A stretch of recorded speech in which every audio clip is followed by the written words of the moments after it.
le MCU a été dévasté par un virus provenant du royaume quantique qui transforme presque tout le monde en zombie. Une figure essentielle de cet apocalypse est Wanda Maximoff, Scarlet Witch, devenue la reine des morts. Elle a été vue pour la dernière fois en train de combattre Hulk. L'un de ses principaux agents est Okoye, l'ancienne guerrière du Wakanda et alliée de confiance du roi T'Challa, qui a été infecté par Wanda il y a des années. Okoye commande désormais une immense armée de zombies. Le premier épisode s'ouvre dans un New York désert avec un groupe de jeunes héros à la recherche de provisions. Kamala Khan, alias Miss Marvel, une jeune héroïne optimiste et déterminée, Kate Bishop, une archère pragmatique et bien préparée, ancienne protégée de Hawkeye, Riri Williams, une adolescente inventrice et ingénieure brillante et pragmatique, et Friday, l'assistante IA de Tony Stark, qui contrôle une armure Iron Man surmontée d'une tête d'ours en peluche.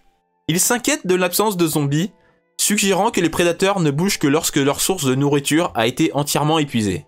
Leur base d'opération est l'ancienne maison de la mère de Kate, une cachette bien approvisionnée. Pendant qu'ils récupèrent des objets, ils aperçoivent un Quinjet voler au-dessus de leur tête avant qu'il ne s'écrase sur la rue. Au départ, ils doutent qu'il y ait des survivants, mais ils se précipitent pour enquêter, espérant récupérer de l'équipement de valeur. À l'intérieur de l'avion, ils trouvent un seul agent du SHIELD, mort et zombifié, dans le siège du pilote. Les lunettes de technologie avancée de Riri détectent une signature inhabituelle à l'intérieur du corps. Après avoir perdu une manche de pierre-feuille-ciseaux, Kamala atteint à contre-cœur la poitrine du pilote zombie pour récupérer un petit appareil, que Riri déduit avoir probablement été avalé par l'agent dans un dernier effort pour le dissimuler. Avant qu'il ne puisse l'examiner davantage, une flèche explosive frappe Friday à l'extérieur du vaisseau. Kate identifie immédiatement l'assaillant. C'est Hawkeye version zombie. Il a élu domicile à New York et terrorise quiconque y pénètre. L'équipe a un bref combat avec lui qui se termine par leur fuite. Kate parvient même à récupérer l'une des flèches de Hawkeye pendant le combat. De retour à leur base, Riri examine l'appareil récupéré qu'elle identifie comme un émetteur extrêmement puissant. Elle en déduit qu'il n'était pas petit à l'origine, mais il a été miniaturisé à l'aide de l'énergie quantique. L'appareil est une unité de diffusion transgalactique et contient un micro-logiciel avec un code du SHIELD et un cryptage quantique basé sur la localisation. À partir des métadonnées, Riri confirme que l'appareil fait partie du projet dit Live Shot, le dernier effort du SHIELD pour sauver la planète. Cependant, pour le décrypter et l'activer complètement, ils auraient besoin d'une carte mère du SHIELD provenant d'une base opérationnelle. Riri capte un signal provenant d'une base du SHIELD, probablement cachée dans l'Ohio. Kate, revigorée par l'espoir que représente l'appareil, insiste pour qu'il l'emmène dans l'Ohio. Riri, plus pragmatique, soutient qu'ils devraient rester dans leur cachette sûre, affirmant qu'elle ne se nourrit pas d'espoir. Cependant, Kamala et Kate la convainquent. Kate affirmant « On ne peut pas se cacher. Ce n'est pas ce que feraient les Avengers. Si cet émetteur peut aider le monde, on doit l'amener là où il doit être. » Malgré le fait que Riri ne calcule que 5% de chances de succès, ils partent tous à bord du véhicule de Riri, l'Uhura. Pendant ce temps, de retour à New York, Zombie Okoye et une horde de zombies aux yeux rouges arrivent au Quinjet écrasé. Hawkeye s'approche et Okoye lui offre un cadeau de sa reine, la reine des morts, Scarlet Witch. Ses yeux commencent à devenir rouges, il devient lui aussi un sbire, contrôlé mentalement comme le reste de la horde. Le voyage des survivants prend une tournure sombre lorsqu'ils rencontrent un vaste cratère dans une chaîne de montagnes. Ils arrivent finalement à la vallée des dieux brisés, un paysage désolé caractérisé par d'étranges tempêtes rapides et un décor complètement déchiqueté. Riri réalise que les tempêtes se déplacent anormalement vite et leur véhicule est rapidement frappé et fait inembarder. Après s'être échappés de l'épave, ils sont pris en embuscade par une horde de zombies. La tempête au-dessus d'eux est en fait deux êtres qui se battent dans le ciel. Icaris, l'ancien chef des Éternels, confirmé par Friday comme étant inorganique, donc pas un zombie. Et Carol Danvers, Captain Marvel, confirmé par Friday comme étant un zombie. Le combat entre ces puissances immenses est incessant et éternel, et quiconque se retrouve pris au milieu survit rarement. Alors que les jeunes héros combattent les zombies environnants, l'un des êtres puissants, zombie Captain Marvel, s'écrase. Kate, au lieu de fuir, tire la flèche qu'elle a volée à Hawkeye sur Captain Marvel. À son grand étonnement, la flèche, qui est une blague, ne fait que projeter des confettis. Captain Marvel, imperturbable, tire immédiatement sur Kate, l'incinérant en quelques secondes. Kamala, paniquée, se précipite pour venger son amie, mais elle est projetée au sol. Dans la confusion, un zombie mord Riri. Sans hésiter, Riri s'injecte un antidote qu'elle avait créé, mais n'avait jamais eu l'intention de tester de cette manière. Réalisant que la situation est désespérée, Riri ordonne d'urgence à Friday de prendre l'appareil et d'emmener Kamala en sécurité. Elle se sacrifie, restant derrière pour combattre la horde de zombies écrasante. Alors qu'elle est emmenée, Kamala regarde Riri se faire submerger. Friday, le cœur brisé, dit à Kamala « J'ai déjà perdu mon premier propriétaire et je ne suis pas sur le point d'en perdre un autre », avant de tenter de revenir pour Riri. Kamala est forcée de fuir tandis que la bataille entre Icaris et Captain Marvel continue de provoquer des explosions. Elle est assommée. se réveillant momentanément pour voir une moto s'approcher et une main se tendre vers elle. Elle fait ensuite un cauchemar glaçant, où elle retrouve Kate et Riri dans un café, seulement pour que les deux la pointent du doigt avant que tout ne devienne noir, culminant par une apparition effrayante de Wanda version zombie. Kamala se réveille pour découvrir son sauveur, un homme aux yeux blancs, brillants qui se présente comme Blade Knight, une combinaison du chasseur de vampires Blade et de Moon Knight. Ce personnage nommé Eric Brooks est l'avatar humain de la divinité égyptienne Khonshu. Blade explique que Khonshu lui a ordonné d'aider les fous qui s'aventurent dans la vallée. Il confirme que les amis de Kamala sont morts, et désigne la zone comme la vallée des dieux brisés, où deux êtres d'une puissance immense, Ikaris et Captain Marvel, se battent éternellement. Khonshu est conscient de l'importance de l'appareil, et accepte d'aider Kamala à livrer l'appareil dans l'Ohio, lui offrant un trajet sur sa moto emblématique. En arrivant à la base du Shield, il la trouve encerclée de zombies. Cependant, ils sont surpris lorsque les zombies s'écartent et leur permettent de passer. À l'intérieur du bâtiment, ils trouvent un petit groupe de survivants. Melina Vostokov, une scientifique qui n'est pas issue de la Chambre Rouge dans cette réalité et qui utilise un dispositif d'agent neurologique pour contrôler une partie de la horde zombie pour le camouflage et la défense. Alexei, alias Red Guardian, le mari et partenaire de Melina, et Yelena, la fille adoptive de Melina et Alexei, la Black Widow. Cette configuration a du sens car dans le MCU original, Melina et Alexei se faisaient passer pour un couple dans l'Ohio. Ils ont également un groupe de combattantes appelé les sœurs, les sisters en anglais, comme renfort. À l'intérieur de la base, Kamala explique l'appareil. L'intérêt de Melina est piqué. Et elle révèle que l'émetteur a été conçu pour contacter le Corps Nova, ou Nova Corps en anglais, la force de sécurité intergalactique vue dans les Gardiens de la Galaxie, car le Shield croyait qu'il possédait la technologie pour stopper la maladie. Le problème est l'événement dit du Wakanda. Les retombées probablement causées par le Thanos zombifié maniant plusieurs pierres d'infinité ont dispersé les signaux radio dans l'atmosphère terrestre. Aucun signal ne peut être envoyé ou reçu depuis la planète. La seule façon de diffuser le message est de voyager dans l'espace et de le transmettre depuis l'extérieur de l'atmosphère. C'était le plan original du Shield avant que la base ne soit envahie. Blade avertit le groupe que Zombie Okoye les a trouvés. Elle et sa horde, qui comprend des versions zombifiées d'Abomination, de Ghost et d'une moitié de Captain America, encerclent la base, tous avec les yeux rouges brillants indiquant le contrôle de Wanda. Okoye informe ses troupes que ce qu'ils cherchent est à l'intérieur. Melina et Red Guardian mobilisent leur défense, y compris les sœurs et les zombies que Melina contrôle. Melina déclenche des explosions pour anéantir la vague initiale, mais d'autres zombies se précipitent. Une bataille chaotique et épique s'ensuit. Red Guardian obtient enfin le combattant désiré contre le zombie Captain America, et finit par l'écraser, ayant le dernier mot.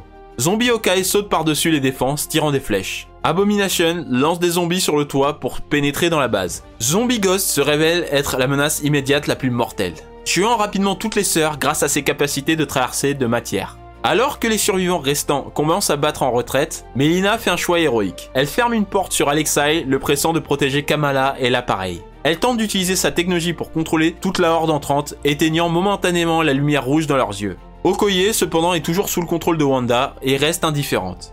Okoye envoie sa lance, empalant Melina et détruisant son dispositif de contrôle, ce qui fait que les yeux rouges reviennent chez tous les zombies. Le sacrifice de Melina permet à Alexei, Blade, Kamala et Yelena de s'échapper. Blade parvient à sauver Yelena de Zombie Ghost en lui disant de s'accroupir avant de découper la menace spectrale. Le groupe est clairement impressionné par les prouesses au combat de Blade. Les survivants s'échappent à moto juste avant de faire exploser la base pour empêcher Abomination de les atteindre.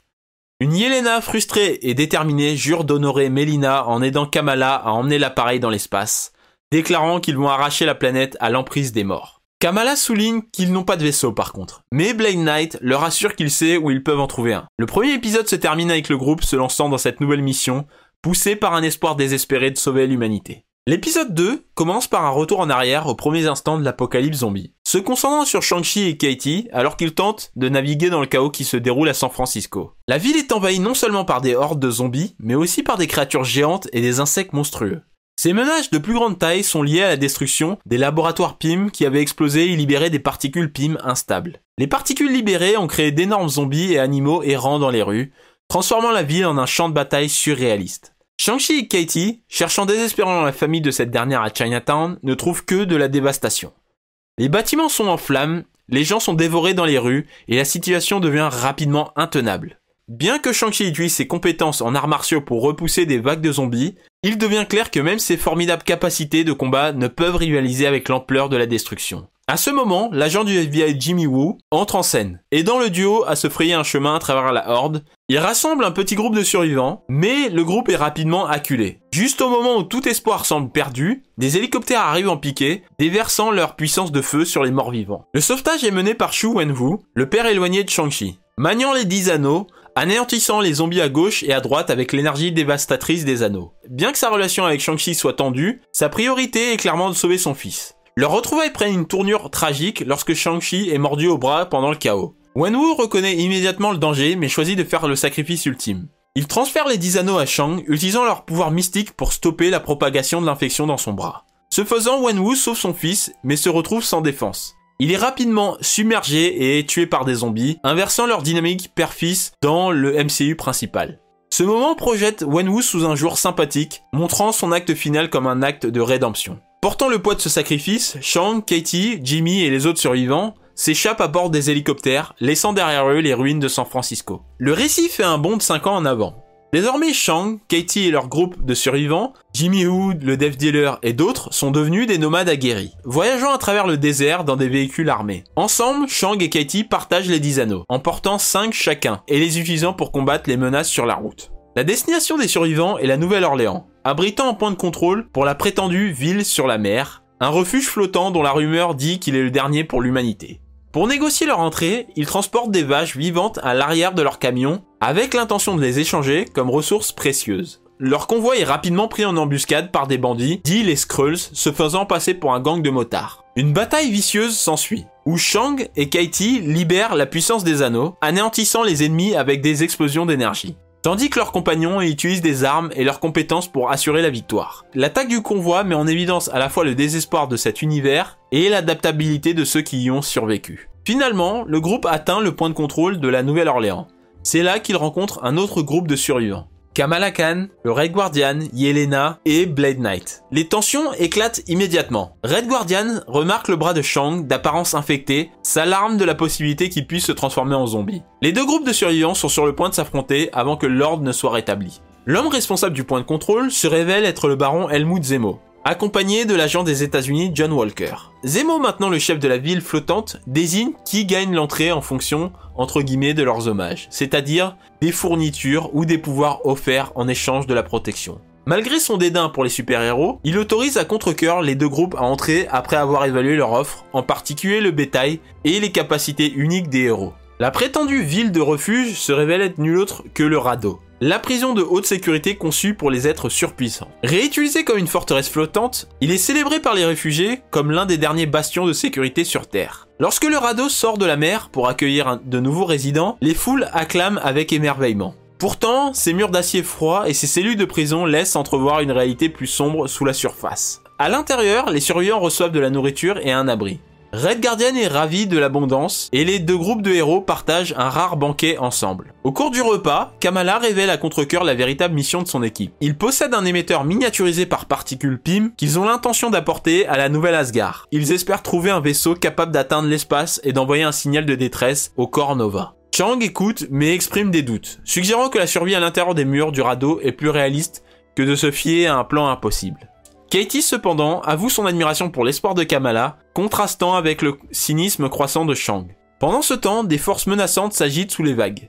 Des Atlantes, zombifiés, rôdent dans les profondeurs de l'océan, éveillés et attirés par le pouvoir de Wanda Maximoff. Parmi eux se trouve Namor, le roi de Talokan, maintenant corrompu en zombie sous le contrôle de Wanda. Sur Terre, Okoye zombifié rallie une horde, déclarant que personne n'est en sécurité. Pendant que les héros se reposent, Kamala fait une vision troublante. Elle rêve d'une silhouette massive, puis voit Wanda, elle-même se jeter sur elle, les yeux brillants d'une faim de mort-vivant. Se réveillant en sursaut, elle se confie à Blade, qui l'avertit que l'influence de Wanda atteint son subconscient. Bien que Kamala le rejette comme un cauchemar, l'implication est claire. Wanda, la reine des morts, l'a marqué et est au courant de son rôle dans le plan de l'émetteur. Peu de temps après, le radeau est attaqué. Des Atlantes zombifiés percutent la structure, la secouant violemment. Zemo révèle une sombre vérité. La politique du radeau est d'utiliser les héros comme des pions sacrificiels en cas de danger. Il ordonne que Kamala et ses compagnons soient éjectés dans l'océan comme appât. À la dernière seconde, Kamala active ses pouvoirs de lumière solide, protégeant son groupe de la noyade. Pendant ce temps, Shang et Katie se libèrent de leur confinement pour se joindre à la mêlée.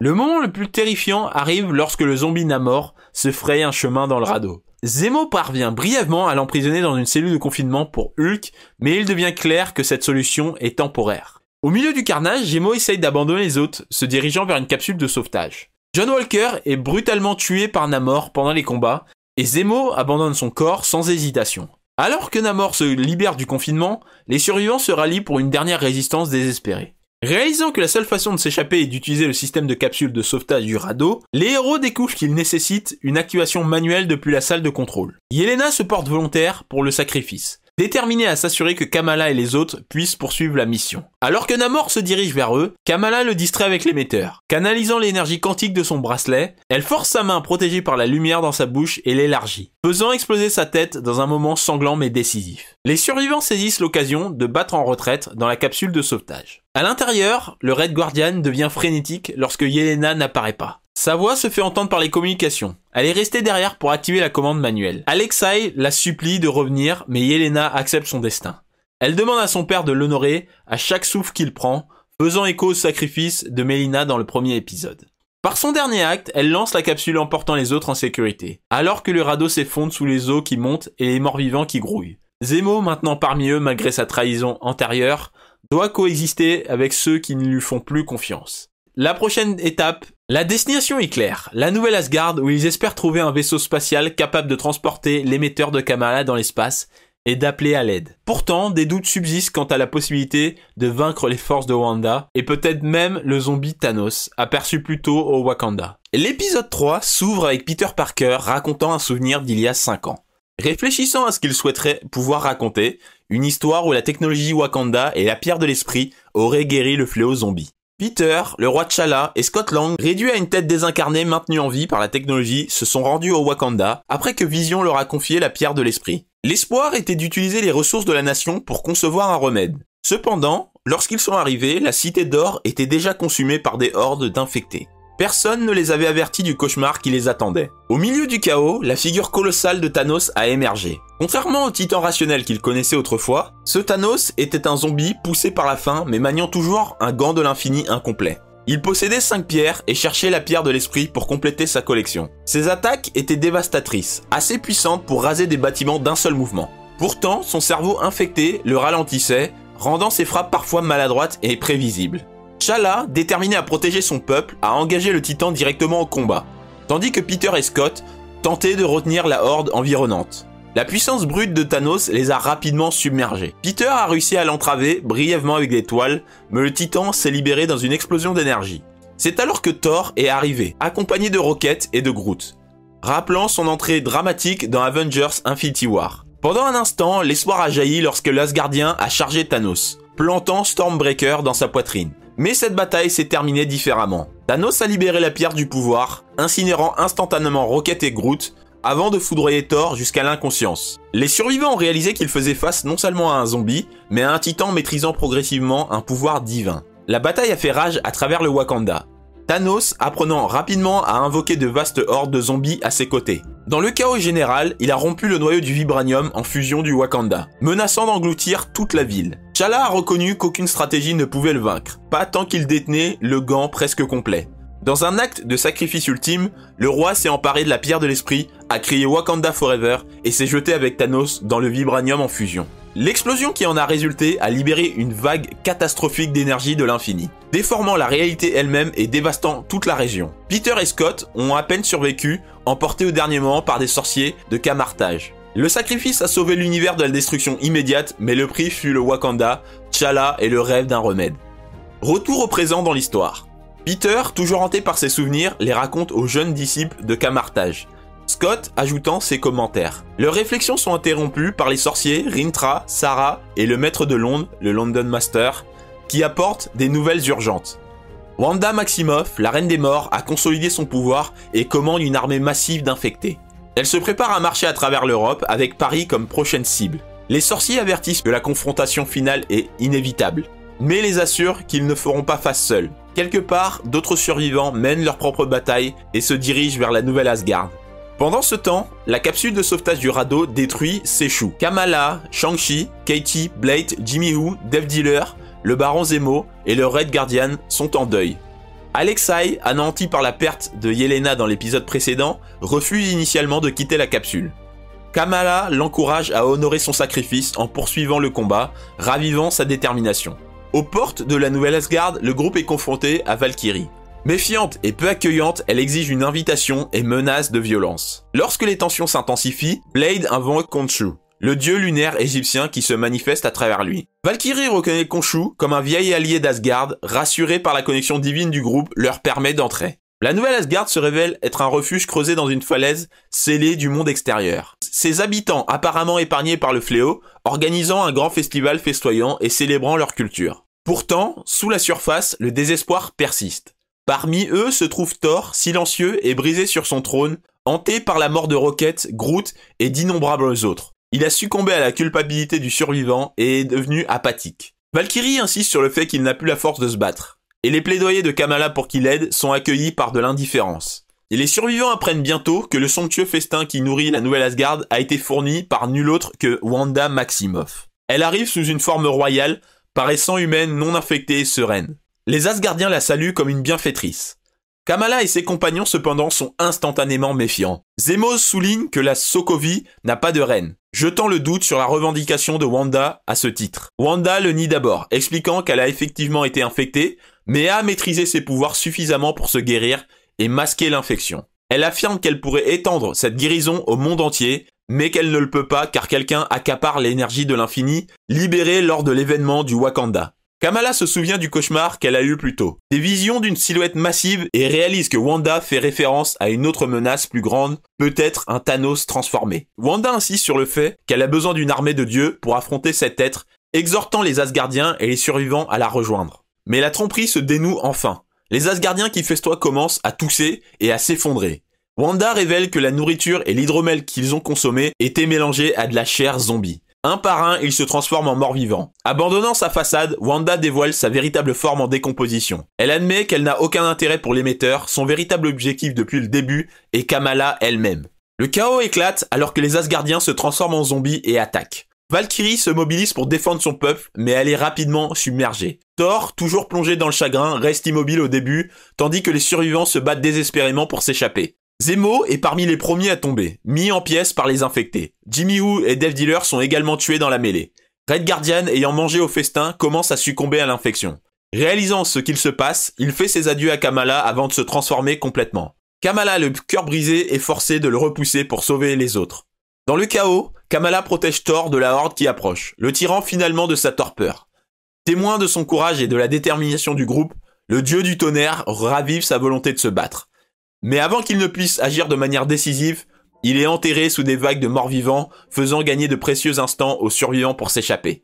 Kamala, Shang-Chi, Katie, Blade et Valkyrie se précipitent vers un vaisseau asgardien. Au moment où ils décollent, la magie de Wanda s'empare du vaisseau, le tirant vers le sol. Tout semble perdu jusqu'à que Thor rémerge dans une tempête d'éclairs. Reprenant son titre, Thor déchaîne son tonnerre contre Wanda, brisant son emprise sur le vaisseau. Les deux s'affrontent dans une bataille titanesque. Sa magie du chaos se heurtant à sa tempête. Bien qu'affaibli par des années de désespoir, Thor la tient à distance suffisamment longtemps pour que les survivants s'échappent. Alors que Valkyrie pilote le vaisseau vers le ciel, Kamala supplie Thor de venir avec eux. Il refuse, lui transmettant à la place son manteau. La qualifiant d'Avenger, il charge dans la bataille contre Wanda et sa horde. Le vaisseau se libère de l'atmosphère terrestre, laissant le sort de Thor incertain. Pour la première fois, les survivants respirent plus facilement. En orbite, ils activent l'émetteur de Kamala, réglé sur les fréquences du corps Nova. Un signal est envoyé, et quelques instants plus tard, des lumières vives entourent le vaisseau. Une flotte entière de vaisseaux du corps Nova. Au début, le soulagement inonde le groupe. Kamala croit que le salut est enfin arrivé, et Valkyrie prépare le vaisseau pour le rendez-vous. Mais elle devient rapidement méfiante. Même à la vitesse de la lumière, les vaisseaux Nova auraient dû prendre des semaines pour répondre. Leur arrivée fut beaucoup trop immédiate. Le corps Nova informe le groupe que la Terre a été mise en quarantaine pour empêcher l'infection zombie de se propager à d'autres mondes. Ils ne sont pas là pour sauver des survivants, mais pour s'assurer qu'aucun ne s'échappe. Il est ordonné aux héros de retourner sur Terre dans les 10 secondes, ou de faire face à une destruction totale. Alors que le vaisseau asgardien des survivants s'enfuit, le corps Nova les poursuit avec toute sa force. Leur vaisseau manœuvre avec une habileté rodée, encerclant les héros et tirant sans relâche. Kamala se lance dans l'action, façonnant une vaste construction protectrice de lumière solide autour du vaisseau, colmatant les pires dégâts alors que les tirs ennemis déchirent la coque. Les officiers Nova préparent une frappe combinée, alignant leurs tirs pour anéantir le vaisseau en une seule explosion. Le tir atteint sa cible et le vaisseau se brise dans l'espace. Pendant un instant, on dirait que tout le groupe est perdu. Mais Kamala retient les survivants à l'intérieur de sa barrière lumineuse. La bulle protectrice retombe dans l'atmosphère terrestre. Ils semblent voués à la mort lorsque la barrière s'effondrera. Mais au dernier moment possible, des portails chatoyants s'ouvrent sous eux. Un par un, les survivants sont tirés en sécurité. Kamala se réveille désorientée, s'attendant à des débris et du feu, mais trouve à la place Spider-Man penché sur elle. Folle de joie, elle bondit, incapable de cacher son excitation à le voir vivant. Avant qu'elle ne puisse reprendre son souffle, un autre choc. Scott Lang apparaît, ou du moins sa tête désincarnée, toujours vivante, flottant à l'aide de la cape de lévitation. Le groupe est ensuite accueilli par des sorciers de Camartage. Rintrah, le London Master, le maître de Londres, et Sarah parmi eux. Ils conduisent les héros secoués en sécurité et se préparent à expliquer ce qui est advenu du monde depuis la chute du Wakanda. Loin de là, une autre figure observe les événements. C'est Wanda Maximoff. L'autoproclamée reine des morts contemple l'horizon où déferle une tempête d'énergie de l'infini. Son armée grandit sans cesse, composée des morts et des corrompus, et elle se prépare à marcher. À Camartage, les sorciers révèlent la vérité. Lors de l'incident du Wakanda, les pierres de l'infini ont été détruites, libérant une puissance incontrôlable du noyau de vibranium. La tempête qui a éclaté menaçait de consumer toute la planète entière. Bruce Banner, entièrement transformé en Hulk, s'est jeté dans le Maelstrom. Contre toute attente, la bête alimentée aux rayons gamma a réussi à absorber l'énergie libérée, l'alliant en lui pour empêcher l'anéantissement mondial. Ce faisant, Banner est devenu quelque chose de bien au-delà de son ancienne personne. Il est devenu le Hulk infini, ou un Infinity Hulk, son corps étant désormais un vaisseau contenant la puissance combinée des 6 pierres. Cette transformation a fait de Hulk l'un des êtres les plus puissants en vie, mais cela également l'a transformé en cible. Wanda, consumée par sa soif de pouvoir et déformée par son état de mort-vivante, cherche à s'emparer de l'énergie de l'infini pour elle-même. Elle a levé une armée assez vaste pour défier même Hulk et a l'intention de frapper à Paris, où il tient maintenant bon. Les sorciers demandent à Kamala et aux autres survivants de se joindre à eux pour cette dernière résistance. La décision pèse lourdement sur Kamala. Elle pense à ses amis tombés auparavant, Riri, Kate et d'autres qui ont donné leur vie pour que l'espoir puisse perdurer. Et se demande si leurs sacrifices ont été en vain. Elle se souvient des mots de Wanda, comment la reine des morts insistait sur le fait qu'elle avait besoin d'elle, et se demande si suivre les sorciers à Paris n'est pas simplement marcher dans le piège de Wanda. Shang-Chi remarque son expression troublée et lui demande ce qu'elle ressent. Kamala avoue que ce n'est pas de la peur, mais de la culpabilité. Elle a convaincu d'autres de la suivre dans son chemin pour qu'ils tombent un par un. Elle craint de les avoir tous amenés à leur mort pour rien. Shang-Chi rétorque, lui rappelant qu'elle a inspiré même Thor alors qu'il avait presque renoncé à la vie. D'autres se font l'écho de ce sentiment. C'est leur chance, leur unique opportunité de riposter et de donner un sens à tous ces sacrifices. Même si la victoire n'est pas garantie, ils ont une dernière chance de résister et cela vaut le risque. Leurs paroles ravivent la détermination de Kamala, elle accepte qu'ils doivent se battre et qu'elle doit mener. Pendant ce temps, Wanda rassemble ses forces. Son armée est un mélange horrifiant d'Atlantes, Asgardiens, géants, d'abominations zombifiées et d'anciens héros corrompus. Elle les envoie déferler vers Paris pour abattre Hulk. Hulk infini affronte la première vague de plein fouet. Zombie abomination charge, mais Hulk l'écrase au sol avec une force écrasante. Un flot d'Atlantes zombies s'écrase, l'eau déferlant sur le champ de bataille. Mais Hulk se dégage, ignorant les blessures qui tueraient n'importe qui d'autre. Des géants se joignent à l'assaut, le frappant et il tient toujours. Des ondes de choc rayonnant à chacun de ses coups. Wanda lance des rochers et des constructions tordues pour l'affaiblir, insistant de plus en plus fort. Même Hulk commence à chanceler sous l'assaut incessant, tombant à genoux, respirant bruyamment. Calmement, Wanda s'approche, parlant presque gentiment, offrant de soulever le fardeau en lui prenant le pouvoir. Hulk refuse, la repoussant d'un seul coup dévastateur.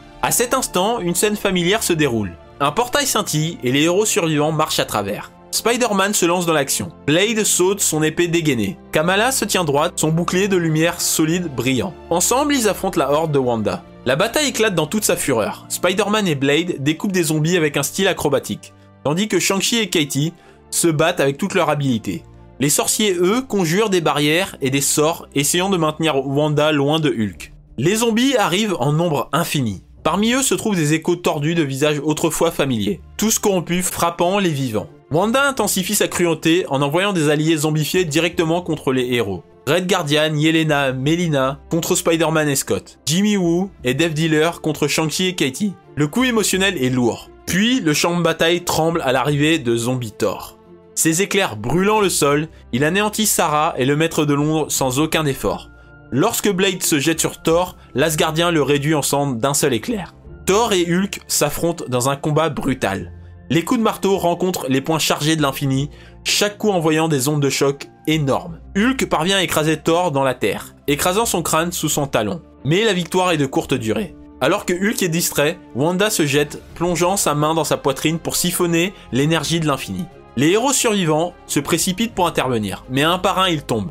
Shang-Chi est tué, Rintra s'effondre, la Horde se rapproche de tous les côtés. Kamala, regardant avec désespoir, réalise qu'elle est impuissante à inverser le cours des choses. Wanda se tourne vers elle, lui tend la main, la suppliant d'arrêter de se battre. Elle promet à Kamala qu'ensemble, elles peuvent tout réparer, ramener tout le monde, effacer toute l'horreur. Kamala proteste, insistant sur le fait que cela signifierait trahir la mémoire de ceux qui sont déjà perdus. Mais Wanda pointe du doigt les mourants autour d'eux, insistant sur le fait que leurs sacrifices n'ont aucun sens si Kamala refuse. Entourée de morts, ses amis tombant et ses forces épuisées, Kamala hésite. Elle pense à Riri et Kate. Elle voit l'horreur du champ de bataille, la futilité de la résistance. Avec une résolution tremblante, elle prend finalement la main de Wanda. L'énergie de l'infini déferle. Les bracelets de Kamala agissent comme des conduits, canalisant la puissance imparable en toute sécurité à travers elle. Une explosion aveuglante enveloppe toute la Terre. La réalité elle-même se remodèle. Lorsque Kamala ouvre les yeux, tout est différent. Elle entend la voix de sa mère l'appeler.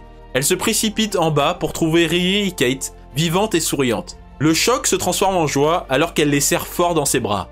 Les larmes coulent sur son visage. Les horreurs de l'apocalypse zombie semblent avoir disparu. Le monde semble à nouveau entier. Kamala parle avec impatience de vouloir refaire des choses ordinaires, visiter des lieux préférés, revivre la vie qu'elles avaient avant. Ses amis rient de sa joie débordante. Tout semble chaleureux, sûr, normal. Mais des fissures apparaissent. Un homme garant son vélo se transforme soudainement en un zombie en décomposition. Les rues vacillent, et par moments, elle voit le monde en ruine sous l'illusion. La voix de Riri transperce le brouillard, criant que ce monde n'est pas réel, suppliant Kamala de se réveiller. Kate regarde Kamala avec inquiétude, lui demandant si elle va bien.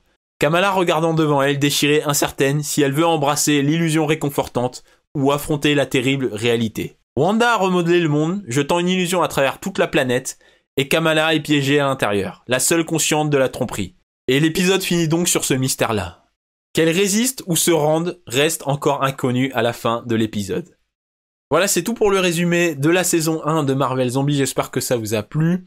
Encore une fois, une assez longue vidéo, donc vraiment, comme je le dis, si ça vous a plu, juste un petit like, ça me ferait plaisir. N'hésitez pas à vous abonner, bien sûr, pour toutes les actualités, des bandes annonces, les analyses de films et séries qui sortent. Je vous retrouve pour une prochaine vidéo. À très bientôt. Ciao!